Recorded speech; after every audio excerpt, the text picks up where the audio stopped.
जुल्म की लाठियां चलाकर सोचते हो आवाज दबा दोगे। सड़कों पर उतरे युवाओं को लाठी डंडों से सजा दोगे।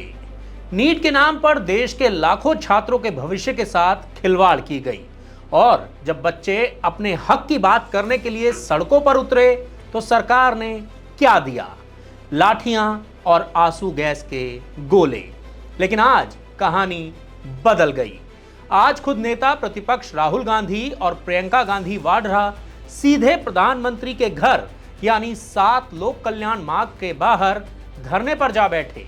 शिक्षा मंत्री धर्मेंद्र प्रधान के इस्तीफे की मांग को लेकर आर पार की जंग छिड़ चुकी है।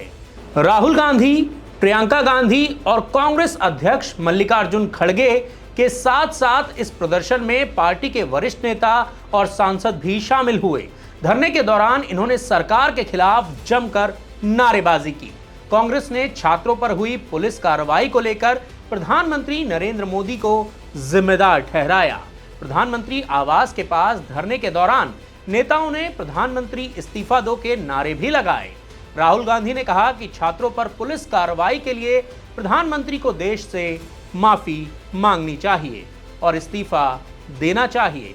उन्होंने ये भी कहा कि इस मामले में केंद्रीय गृह मंत्री अमित शाह को भी अपना पद छोड़ देना चाहिए। इशू स्टूडेंट्स की है, यूथ के फ्यूचर की है और ये जो किया जा रहा है, लोगों को मारा जा रहा है, पीटा जा रहा है, this is completely un Indian. Modi ji has not even apologized for what has happened yesterday. वहीं प्रियंका गांधी वाड्रा ने आरोप लगाया कि विपक्ष को संसद में इस मुद्दे पर चर्चा नहीं करने दी जा रही है। उन्होंने कहा कि हम सदन में छात्रों के मुद्दे पर चर्चा करना चाहते हैं, लेकिन हमें बोलने का मौका नहीं दिया जाता। जिन युवाओं पर लाठीचार्ज और आंसू गैस का इस्तेमाल किया गया, उनकी आवाज सुनी जानी चाहिए और शिक्षा मंत्री से इस्तीफा लिया जाना चाहिए। ये एक बहुत ही जेन्युइन प्रॉब्लम है और इसको हल्के में कोई नहीं ले सकता। ये एक बहुत जेन्युइन प्रॉब्लम है। आज युवा बहुत ही दुखी है। एक्चुअली ये जो आप नाराज़गी देख रहे हैं, एक्चुअली दुख है कि हमारे फ्यूचर, हमारे भविष्य के बारे में कौन सोच रहा है। और इनकी सिंपल सी चीज़ है, आप प्रधानमंत्री हैं, आपकी जिम्मेदारी है, ये युवा हैं। हम सब इस सदन में रोज़ आते हैं। आप ना तो यहाँ पे आप चर्चा करना चाहते हैं, ना ऑपोजिशन को आप पॉइंट उठाने देते हैं, आप डिस्कस नहीं करना चाह रहे हैं। ये सदन है किसका? ये उन्हीं युवाओं का है ना जिसको आप रोक रहे हैं बाहर, जिन पर आप लाठीचार्ज कर रहे हैं, जिन पर आप आंसू गैस चला रहे हैं। ये तो मतलब ये सदन ही उनका है। हम सब यहाँ हैं, किसने हमें यहाँ रखा है? उन्होंने ही रखा है। तो इनकी बात तो सुन ले। सरकार की हालत तो अब ऐसी है कि एक तो चोरी, ऊपर से सीना जोरी। पेपर लीक के चलते लाखों छात्रों के सपने टूट रहे हैं। कुछ छात्रों ने तो सुसाइड तक कर लिया। और जब छात्र सवाल पूछने के लिए सड़कों पर उतरे तो उन्हें क्या मिला? पुलिस के डंडे और आंसू गैस के गोले। मतलब साफ है, जब सरकार से सवाल पूछो तो पुलिस को आगे कर दिया जाता है। इस धरना प्रदर्शन के दौरान पंजाब के पूर्व मुख्यमंत्री चरणजीत सिंह चन्नी और कन्हैया कुमार जैसे नेताओं को डिटेन कर लिया गया। वहीं एनडीए की तरफ से केंद्रीय मंत्री जितेंद्र सिंह ने राहुल गांधी को धरना खत्म करने और सदन में इस मुद्दे को लेकर चर्चा करने का आश्वासन दिया, लेकिन राहुल गांधी फिर भी धरने पर डटे रहे। This is Dharmendra Pradhan, he's an intermediary. Absolutely he should resign. But Dharmendra Pradhan hasn't beaten up these students. Home Minister has. He should resign. And Home Minister reports to Prime Minister. He should resign. What is going on? सवाल ये है कि जब paper leak करने वाले खुले घूम रहे हैं और सवाल पूछने वाले छात्रों को डंडे और आंसू गैस के गोले मिलते हैं और सवाल पूछने और धरना करने वाले नेताओं को डिटेन किया जाता है, तो ऐसे में सवाल तो बनता ही है, क्या अब लोकतंत्र में सवाल पूछना भी गुनाह है?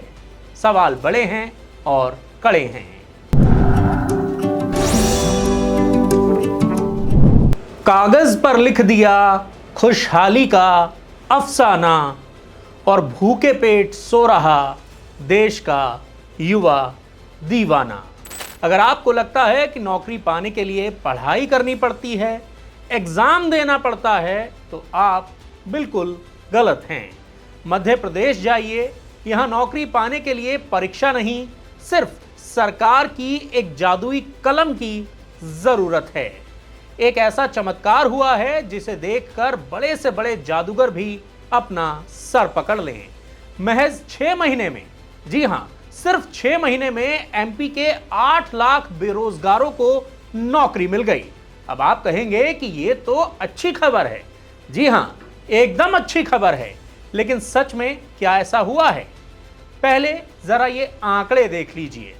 दिसंबर 2025 में एमपी के रोजगार पोर्टल पर 25,95,000 युवाओं के नाम दर्ज थे और जून 2026 आते आते ये संख्या घटकर सिर्फ और सिर्फ 17,71,000 रह गई। यानी सरकार का दावा है कि सिर्फ 6 महीनों में सरकार ने 8 लाख युवाओं को काम दे दिया। सुनने में तो ये सब बहुत अच्छा लगता है और हमारे देश के नेता कहते भी तो हैं, सबका साथ सबका विकास। लेकिन जब उनसे ये पूछो कि इन 8 लाख में से कितने लोग ओबीसी थे, कितने जनरल थे और कितने एससी एसटी कैटेगरी के थे, तब सरकार की जुबान पर ताला लग जाता है। सरकार बगले झांकने लगती है। इतना ही नहीं, और सुनिए, सबसे ज्यादा बेरोजगार कहां हैं? सबसे ज्यादा बेरोजगार हैं डिप्टी सीएम राजेंद्र शुक्ल जी के अपने जिले रीवा में। राकेश सिंह और गोविंद राजपूत जी के सागर में भी ऐसा ही हाल है। और तो और जो एमपी के रोजगार राज्य मंत्री हैं ना, गौतम टेटवाल जी, उनके जिले राजगढ़ में 50,000 से ज्यादा बेरोजगार दर दर की ठोकरें खा रहे हैं। मंत्री जी अपने घर का चिराग तो नहीं जला पा रहे और पूरे प्रदेश में रोजगार का उजाला बांटने का दावा कर रहे हैं, या इसे ऐसे भी कह सकते हैं कि ये सीधे सीधे कागजी घोड़े दौड़ाने जैसा है। युवा सड़कों पर डिग्री लेकर घूम रहा है और सरकार पोर्टल से नाम हटा हटा कर अपनी पीठ थपथपा रही है। अब सवाल सरकार से है, क्या ये 8 लाख युवाओं का रोजगार है या चुनाव से पहले आंकड़ों की हेरा फेरी? क्या पोर्टल से नाम हटा देने से युवाओं का पेट भर जाएगा?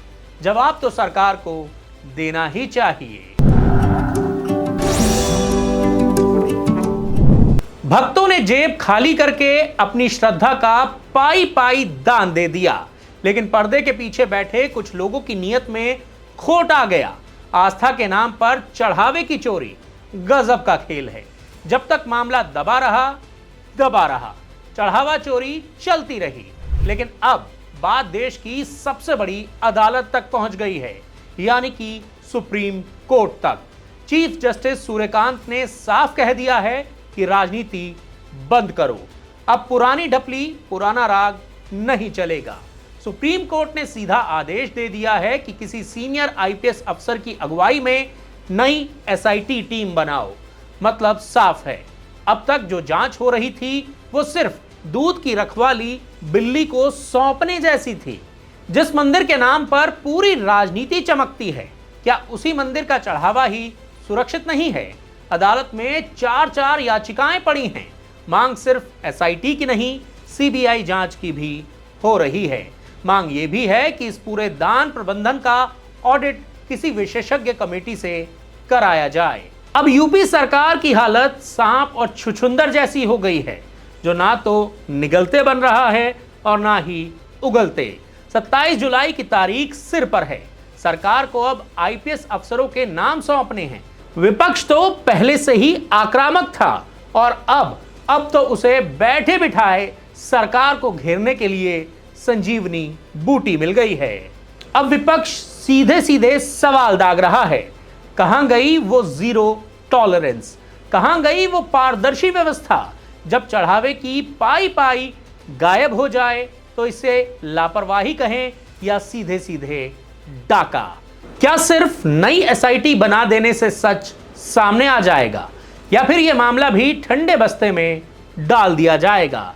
27 जुलाई को सुप्रीम कोर्ट में अग्नि परीक्षा है। देखना यह होगा कि क्या यूपी सरकार इस बार कोई ठोस कदम उठाएगी या फिर लीपापोती की कोई नई कहानी लिखी जाएगी। इस पर जो भी आपकी राय है कमेंट करके अपनी राय हमें जरूर बताएं और ऐसे ही दमदार वीडियोस देखने के लिए हमारे YouTube चैनल द फेडरल देश को सब्सक्राइब करना, लाइक करना और नोटिफिकेशन की घंटी दबाना मत भूलिएगा।